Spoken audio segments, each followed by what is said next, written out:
আসসালামু আলাইকুম।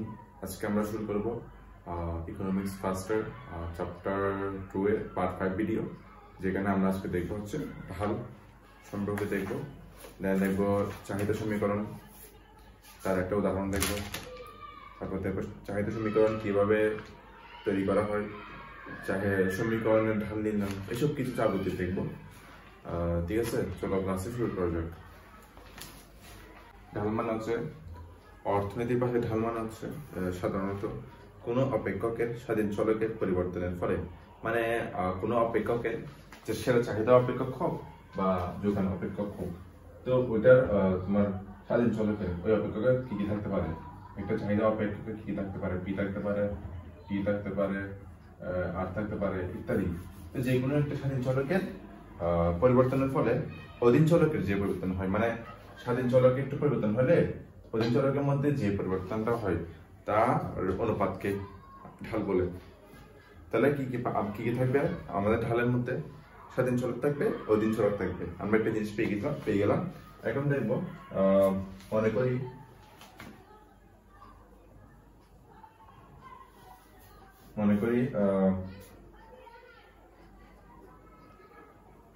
y সমান কি f ইন্টু x, একটি কি অপেক্ষক। এটা একটা অপেক্ষক না? অবশ্যই অপেক্ষক। এখানে এই ক্ষেত্রে ঢাল কি হবে বলতেছে, এই ক্ষেত্রে ঢাল কি হইতে পারে? ঢাল সমান কি হবে? ঢাল কি হইতে পারে? মানে করি চাহিদা অপেক্ষক।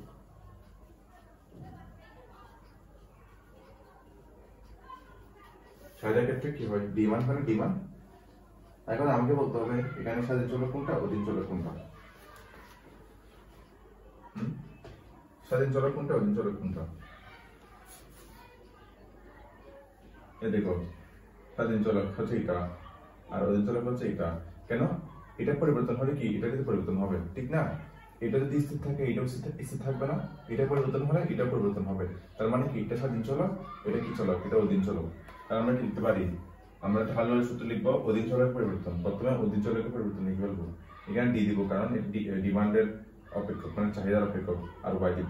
এরপরে দিব ডি ইন্টু এক্স। এই যে অধীন চলক স্বাধীন চলক এটার পরিবর্তন। ঠিক আছে, আচ্ছা এরপরে একটা সূত্র দেখবো, রেখার ঢাল। রেখার ঢালের একটা সূত্র লিখবে তোমরা, এটা মুছে গেল। উপর লিখবা অধীন চলকের পরিবর্তন, এটা হবে কি স্বাধীন চলকের পরিবর্তন।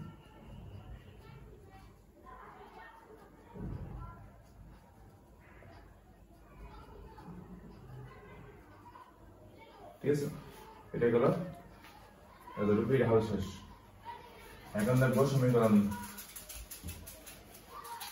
চাহিদা সমীকরণ দেখবো আমরা কিভাবে হয় চাহিদা সমীকরণটা।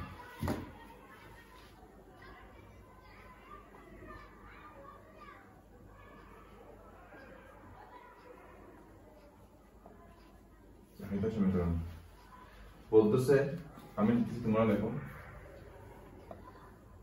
সাধারণত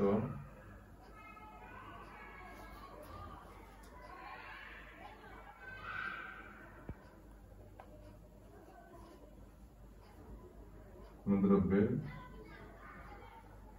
চাহিদা অপেক্ষক কিউ সমান এবং চাহিদা সমীকরণ হলো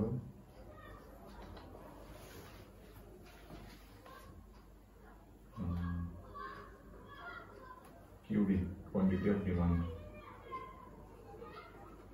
এটা বলতেছে কি সাধারণত কোন দ্রব্যের চাহিদা অপেক্ষক, কোন দ্রব্যের সাধারণত চাহিদা অপেক্ষক, আমরা একটু দেখলাম এরকম একটা, এখানে ওয়াই ছিল, এখানে এক্স ছিল, এখানে জাস্ট এখন কিউ হয়েছে, এখানে পি হয়েছে। আর বলতেছে এবং একটা চাহিদা সমীকরণ হতে পারে কিরকম, এরকম। সাপোজ জাস্ট উদাহরণ দিচ্ছে একটা, মানে সমীকরণ হতে পারে এরকম আর অপেক্ষক হতে পারে এরকম। তো আমরা কি পাই সমীকরণের মধ্যে? এটা মানে হচ্ছে কি চাহিদার পরিমাণ বা কোয়ান্টিটি অফ ডিমান্ড। আমি ইংলিশে লিখে দিচ্ছি, চাহিদার পরিমাণ বা quantity of demand, quantity of demand. আচ্ছা, এরপর দেখো এ নাম্বারটা কি, এ দিয়ে কি বোঝাচ্ছে? এ দিয়ে বোঝাচ্ছে কি ধ্রুবক, এটা কি এক প্রকার ধ্রুবক। আর বি হচ্ছে কি এখানে, সরি এ বি দুটোই ধ্রুবক এখানে, এই যে এ বি দুটোই ধ্রুবক। পিটা হচ্ছে কি জাস্ট দাম, দাম মানে কি প্রাইস। ওকে, এত ঢুকে গেল, ঠিক আছে। কিনে কোন দ্রব্যের লেখা বোঝা না গেলে একটু জুম করে লিখবে, স্ক্রিনটা জুম করলে হবে। প্রাথমিক দাম কে বলতেছে 10 টাকা, 10 তখন চাহিদার পরিমাণ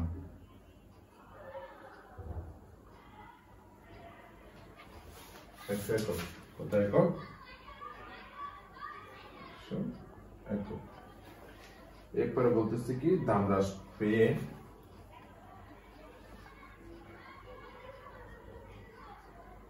দাম হ্রাস পেয়ে কত হয়েছে? 9 টাকা হলে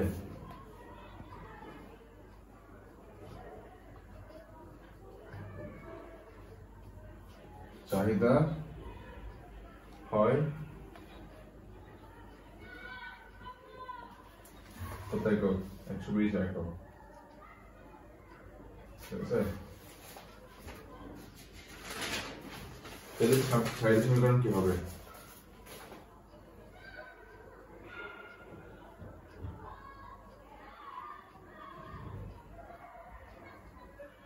আমাদের সেটা বের করতে হবে।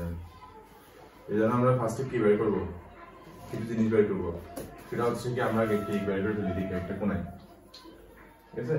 আমরা প্রথমে বের করি আমরা প্রাথমিকভাবে চাহিদার পরিমাণ কত ছিল, কিউডি সমান কত, কিউডি 1 সমান কত লিখি, বলা হয় না।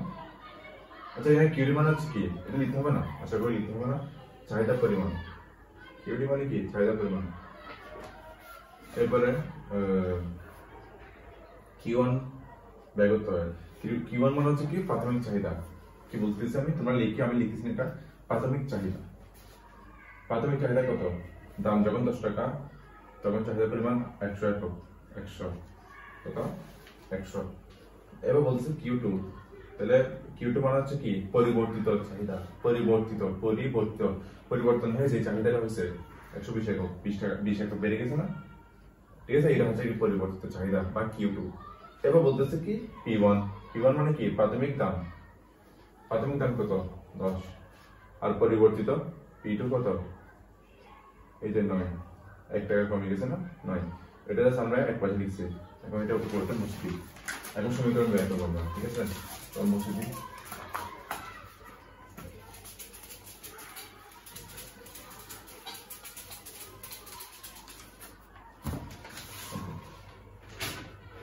এখন দেখো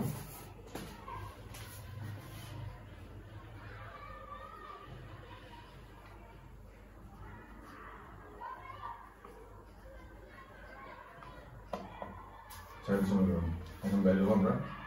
একটা সূত্র আছে কি, চাহিদা সমীকরণের সূত্র কি?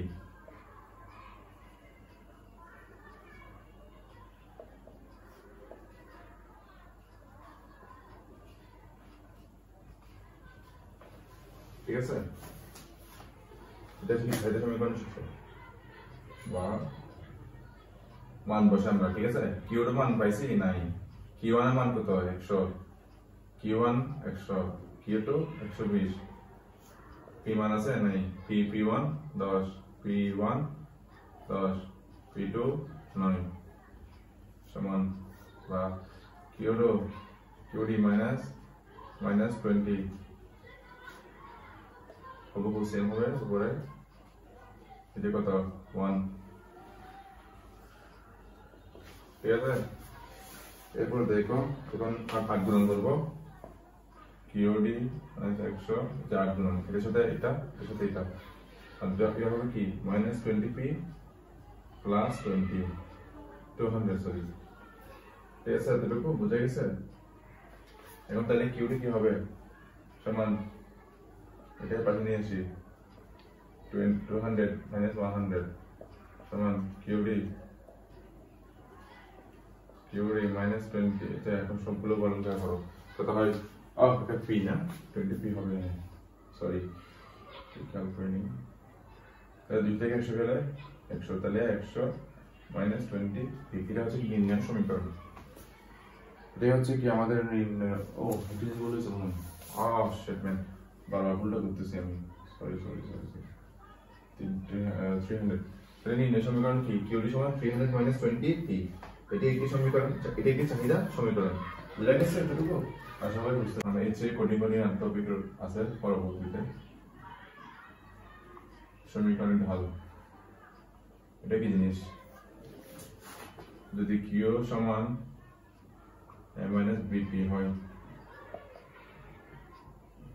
যদি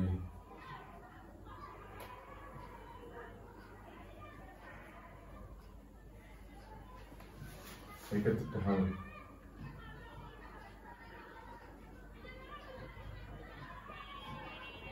dq into dp এটা আমরা লিখবা তোমরা কিছু করতে হবে না এগুলা এমসিকিউ জন্য হতে পারে কাজে লাগতে পারে সুতরাং dq মানে কি অধীন চলক